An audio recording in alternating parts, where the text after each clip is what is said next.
প্রথম ১১ ঘন্টায় প্রথম ১১ ঘন্টায় সুন্দর ভিউজ তুলতে পারলো আমাকে উড়িয়ে দাও গানটা।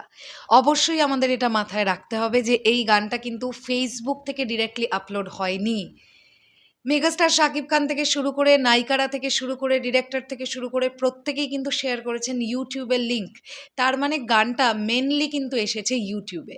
৩টি চ্যানেল থেকে এসেছে আমরা দেখতে পাচ্ছি। একটা হচ্ছে চরকি, সেকেন্ড হচ্ছে এসভিএফ মিউজিক, আর থার্ড হচ্ছে ব্লিং মিউজিক, যেটা এসকে ফিল্মসের সঙ্গে কোলাবোরেট করা। তো আমরা দেখতে পাচ্ছি প্রথম ১১ ঘন্টার মধ্যেই প্রায় ৬.৫ লক্ষ ভিউজ জেনারেট করে ফেলেছে আমাকে উড়িয়ে দাও। ডেফিনেটলি এটা কিন্তু পিরিতি গানের চাইতে বেটার ভিউজ। যদি রেশিওর দিক থেকে আমরা বলি, প্রথম ১১ ঘন্টায় পিরিতি গানের কিন্তু এই ভিউজটা ছিল না, যেটা আমাকে উড়িয়ে দাও গানটার ক্ষেত্রে এসেছে।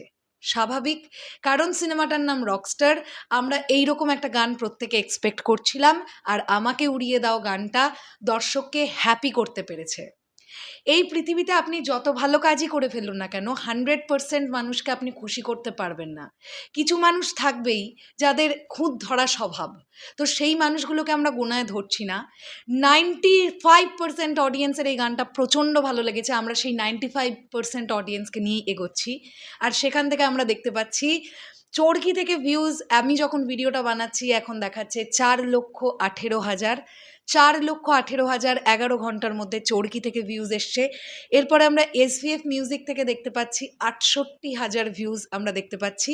এছাড়া ব্লিং মিউজিক এবং এসকে ফিল্মসের কোলাবোরেশনে যে ভিডিওটা ব্লিং মিউজিকের তরফ থেকে পাবলিশ করা হয়েছে, সেটা 1,29,000 ভিউজ। টোটাল যদি আমরা করি তাহলে 6,15,000 ভিউজ এই মুহূর্তে দেখতে পাওয়া যাচ্ছে, যেটা ডেফিনেটলি খুবই পজিটিভ একটা দিক। অবশ্যই আমরা এটা মানবই যে ফেসবুক থেকে যদি ডিরেক্টলি মেগাস্টারের তরফ থেকে এই গানটি আসতো, এতক্ষণে হয়তো দেখা যেত যে এমনি 1.5 মিলিয়ন ভিউজ উঠে যেত, কারণ এই গানটার প্রেশার এতটাই ছিল।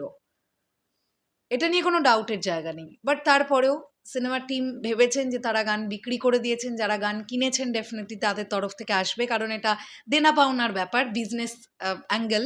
তো এখানে আমরা ঢুকে কী বা করবো, কিছু করার তো নেই। তবুও আমি বলছি পিরিতি গানের চাইতে কিন্তু বেটার ভিউজ হচ্ছে আমাকে উড়িয়ে দাও এই গানটার, অনেক বেটার ভিউজ হচ্ছে। ঠিক আছে, চলো হোক না।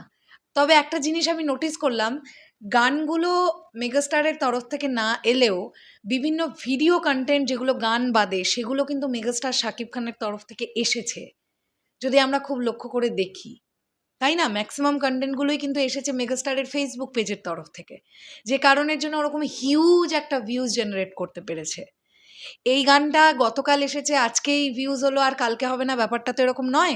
আজীবন রয়্যালটি তুলতে থাকে এই গানগুলো। মানুষ যত শুনবে তত বেশি পয়সা রোজগার, এইভাবেই ব্যাপারটা হয় অ্যাকচুয়ালি। সো আরও প্রচুর মানুষ গানটা শুনবেন, এটা আমি ডেফিনেটলি আশা রাখছি, কারণ গানটা প্রচণ্ড ভালো হয়েছে। শেষ করলাম ভিডিওটা। তোমাদের কি বক্তব্য এই বিষয়টাকে নিয়ে অবশ্যই কমেন্ট সেকশনে জানিও। তাহলে এখনের জন্যে টাটা।